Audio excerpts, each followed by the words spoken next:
Hello friends, आज हूँ तेल बनावी रही छूँ।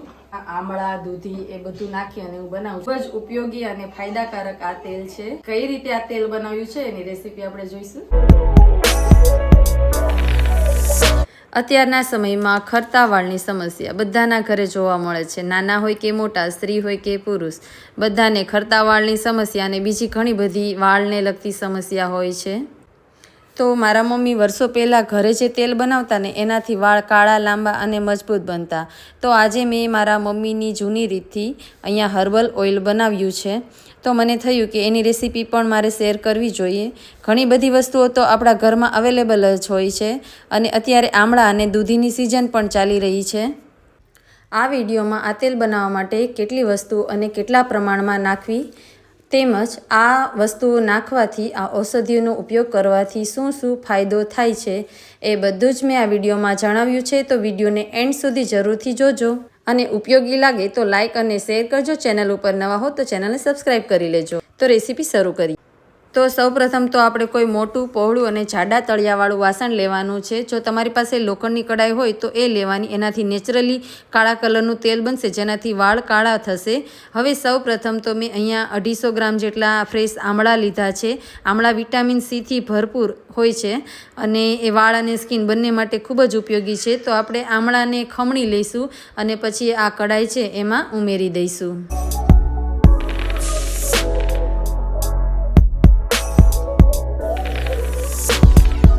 તો ત્યાર પછી આપણે ચમત્કારિક ઔષધિ એવા લાલ જાસૂદના ફૂલ અને એના પાન લઈશું। લાલ જાસૂદથી ખરતા વાળ, સૂકા વાળ, બે મોઢાવાળા વાળની સમસ્યા દૂર થાય છે, વાળ કાળા અને ઘાટા કરે છે। તો 10 થી 15 પાન અને ફૂલ ઉમેરી દઈશું। જો તમારી પાસે લાલ જાસૂદના ફૂલ અને પાન અવેલેબલ ન હોય તો તેનો પાવડર પણ બજારમાં મળે છે। તો એ પાવડર લઈ એને 3 ચમચી ભરી અને આમાં એડ કરવાનો છે।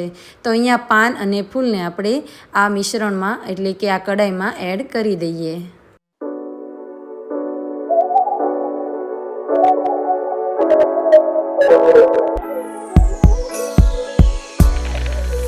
ત્યાર પછી 250 ગ્રામ જેટલી અહીંયા દૂધી લઈશું। દૂધી તાસીરમાં ખૂબ જ ઠંડી હોય છે, જેથી હેર ઓઇલમાં દૂધી ઉમેરવાથી તે મગજને ઠંડક આપે છે।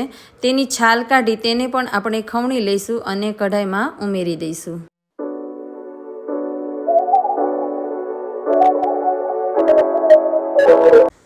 હવે મેં અહીંયા 50 ગ્રામ જેટલા દેશી ગુલાબના ફૂલ લીધા છે। હેર ઓઇલમાં ગુલાબનો વચ્ચેનો દાંડીનો પાન કાઢી અને ફક્ત પાંદડીઓને ઉમેરવાની છે। તે પણ સુગંધથી ભરપૂર અને મગજને ઠંડક આપનાર છે, માનસિક તણાવને દૂર કરે છે, પિત્ત કે ગરમીના કારણે જો વાળ ખરતા હોય ને તો એને પણ અટકાવે છે। એનાથી ઓરિજિનલ સુગંધી તેલ બને છે। કોઈ પણ આર્ટિફિશિયલ સુગંધ આપણે આમાં એડ કરવાની જરૂર પડતી નથી।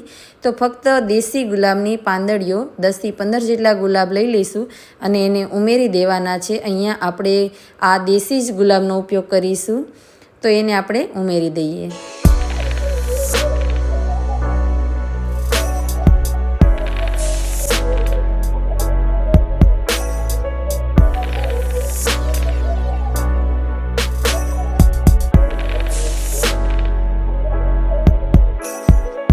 હવે સાથે લઈશું મીઠો લીમડો। વઘારમાં ઉપયોગી મીઠો લીમડો રસોઈમાં સ્વાદ વધારે છે અને હેર ઓઇલમાં નાખવાથી તે ખરતા વાળને અટકાવે છે, વાળનો ગ્રોથ વધારવામાં મદદરૂપ થાય છે। તો 12 થી 15 મીઠા લીમડાની દાંડલી લઈ અને તેના પાન કાઢી અને કઢાઈમાં ઉમેરી દઈશું।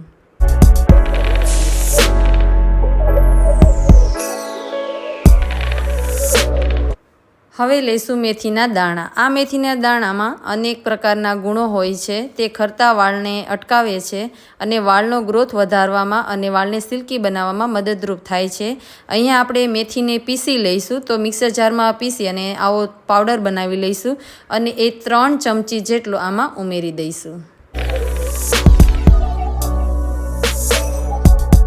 હવે લઈશું ભૃંગરાજ પાવડર। ભાંગરો કે ભૃંગરાજના નામે ઓળખાતી આ ઔષધિ ચામડીના રોગ અને વાળના રોગ છે એને દૂર કરી અને ખરતા વાળને અટકાવે છે, વાળને કાળા, લાંબા અને સિલ્કી બનાવે છે।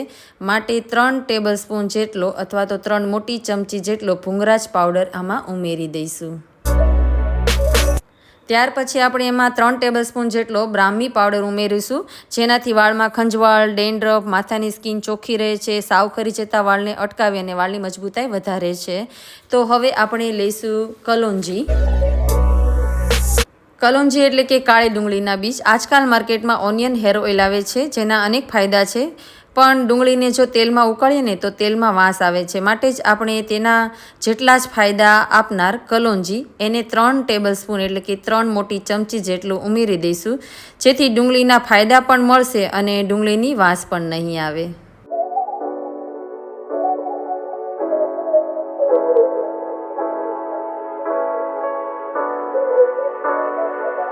હવે આપણે બધા મસાલા તો એડ કરી દીધા, પણ આ હેર ઓઇલ બનાવવા માટે કયું તેલ યુઝ કરવું ને એ બધાને કન્ફ્યુઝન હોય છે. તો મેં અહીંયા આ હેર ઓઇલ બનાવવા માટે 500 ગ્રામ જેટલું કોપરેલ તેલ લીધું છે. વર્ષોથી આપણે વાળ માટે નારિયેળ તેલ તો વાપરીએ છીએ અને એના અનેક ફાયદાઓ પણ આપણે જાણીએ છીએ, પણ આ હેર ઓઇલ બનાવવા માટે ફિલ્ટર કોપરેલ તેલ વાપરવાને બદલે ગૃહ ઉદ્યોગમાંથી રસોઈમાં બનાવવાનું તેલ હોય તે લઈ આવવાનું છે, જેથી એના ઓરિજિનલ ગુણ એમાં જળવાઈ રહે. તો હવે લઈશું કાળા તલનું તેલ એટલે કે બ્લેક સીસમ ઓઇલ. વાળ કાળા ભરાવદાર કરવા માટે કાળા તલનું તેલ ખૂબ જ ઉપયોગી છે. તો એ આપણે 250 ગ્રામ જેટલું લઈશું. જો મિત્રો તમારા બાળકોને સ્કૂલે જાય ત્યારે જૂ લીક પડવાની જો પ્રોબ્લેમ થતી હોય ને, તો સીતાફળના બીજ હોય એને સૂકવી અને એને મિક્સર જારમાં ગ્રાઇન્ડ કરી એનો પાવડર 3 ચમચી જેટલો આ તેલમાં ઉમેરવામાં આવે ને તો જૂ લીકની સમસ્યા છે ને એ હલ થઈ જાય છે. અને હવે છેલ્લે આપણે લઈશું કસ્ટર ઓઇલ. એરંડ તેલ કે એરંડિયાના નામે ઓળખાતું આ તેલ સ્કિન અને વાળ બંને માટે બેસ્ટ મનાય છે. તે ન્યુટ્રિશનથી ભરપૂર છે, વાળને ભરાવદાર અને ચમકદાર બનાવી મજબૂત રાખે છે. તો 250 ગ્રામ જેટલું એરંડિયું પણ આપણે આ મિશ્રણમાં ઉમેરી દઈશું. અને હવે બધા મસાલા અને તેલ ઉમેરાઈ ગયા પછી હજી એક ઉપયોગી અને મહત્ત્વની સામગ્રી ઉમેરવાની બાકી છે, જે તેલ બની જાય ને પછી છેલ્લે ઉમેરવાની છે. પહેલાં હવે બધું આપણે મિક્સ કરી દઈશું, બધો મસાલો તેલમાં ડુબાડી દઈશું. ત્યાર પછી આપણે કઢાઈને ઢાંકણ ઢાંકી અને 20થી 24 કલાક સુધી બધો મસાલો પલળવા માટે રાખી મૂકીશું. હવે 20 કલાક પછી મસાલા પલળી ગયા છે. કઢાઈનું ઢાંકણ ખોલીને જોઈશું તો બધું પલળીને ડાર્ક કલરનું થઈ ગયું છે. હવે આપણે તેલને મસાલા સાથે ઉકળવા માટે ગેસ ઉપર મૂકી દઈશું, જેથી બધા ગુણ છે એ તેલની અંદર ભળી જાય. તો ધીમા તાપે ઉકાળવા મૂકી દઈએ.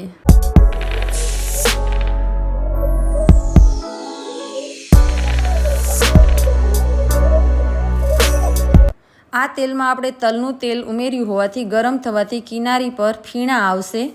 તો આપણે આ સમયે ચમચા વડે મિક્સ કરીશું, જેથી તેલ ઉભરાઈને બહાર ના આવી જાય. આ તેલ આપણે એટલું ઉકાળવાનું છે કે બધા મસાલાનો કલર કાળો ન થઈ જાય.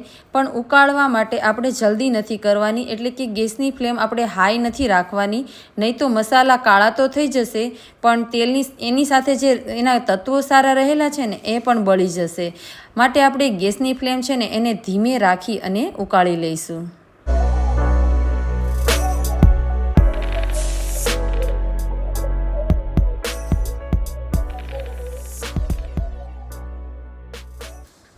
તો મને હવે ટોટલ 1 કલાક જેવો સમય થઈ ગયો છે. તેલ ડાર્ક કલરનું થઈ ગયું છે, મસાલા પણ કાળા થઈ ગયા છે. ગેસની ફ્લેમ હવે આપણે બંધ કરી દઈશું. કડાઈને નીચે ઉતારી લઈશું અને ઠંડુ થવા દઈશું. લગભગ 5 કલાક સુધીમાં તેલ છે તે સાવ ઠંડુ થઈ જાય છે.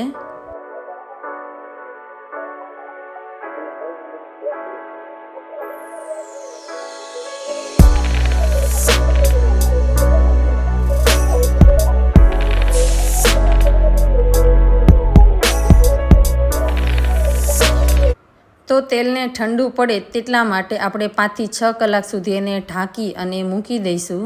અને પછી 5 થી 6 કલાક પછી જોઈશું તો એકદમ સરસ એવું આપણું તેલ બનીને તૈયાર થઈ ગયું છે. હજી પણ આમાં આપણે એક સામગ્રી ઉમેરવાની છે. તો સૌથી પહેલાં તો આપણે તેલને ગાળી લઈશું. તો આવી રીતનું તેલ બની જાય, ઠરી જાય, ત્યાર પછી આપણે એક ચાળણી લેવાની અને એમાં કોઈ પણ કોટનનું અથવા તો મલમલનું કાપડ લઈશું, એને ડબલ રાખીશું અને પછી એની અંદર આપણે તેલ ઉમેરતા જઈશું અને ગાળી લઈશું.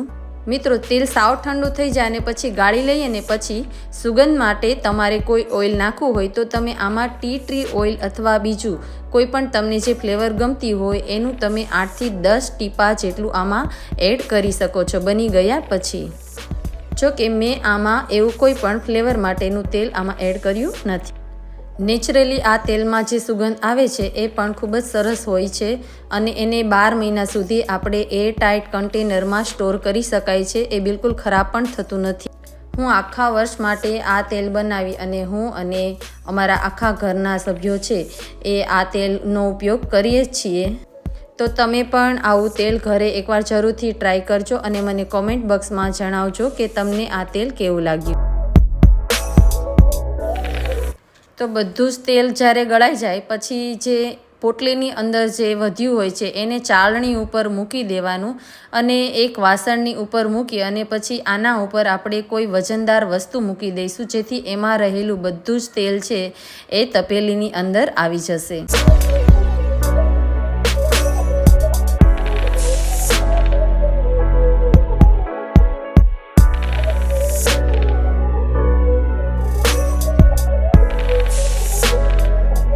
હવે આપણું તેલ બનીને તૈયાર થઈ ગયું છે. તો હવે જ્યારે આપણે તેલ નાખવું હોય ત્યારે થોડુંક તેલ લઈ અને એને હલકું ગરમ કરી લઈશું અને પછી એને એક અલગ વાટકીમાં લઈ લઈશું. વિટામિન ઈની ટેબ્લેટ લઈશું અને એને આ તેલની અંદર ઉમેરી દઈશું. તો જ્યારે આપણે તેલનો ઉપયોગ કરીએ ને ત્યારે જ આ વિટામિન ઈની ટેબ્લેટનો આપણે આમાં એની અંદર એડ કરીશું. બાકીનું જે તેલ છે એને આપણે સ્ટોર કરી લઈશું. આ તેલથી આપણે પાથીએ મસાજ કરીશું. વાળના દરેક મૂળમાં આનાથી મસાજ કરીશું અને આખી રાત અથવા 4 થી 5 કલાક સુધી રહેવા દઈશું અને પછી હેર વોશ કરી લઈશું. ઘરના બધા જ સભ્યો આ તેલ નાખી શકે છે. તો જરૂરથી એકવાર ટ્રાય કરજો. તો મળીશું મારા નવા વિડીયો સાથે. ત્યાં સુધી આવજો.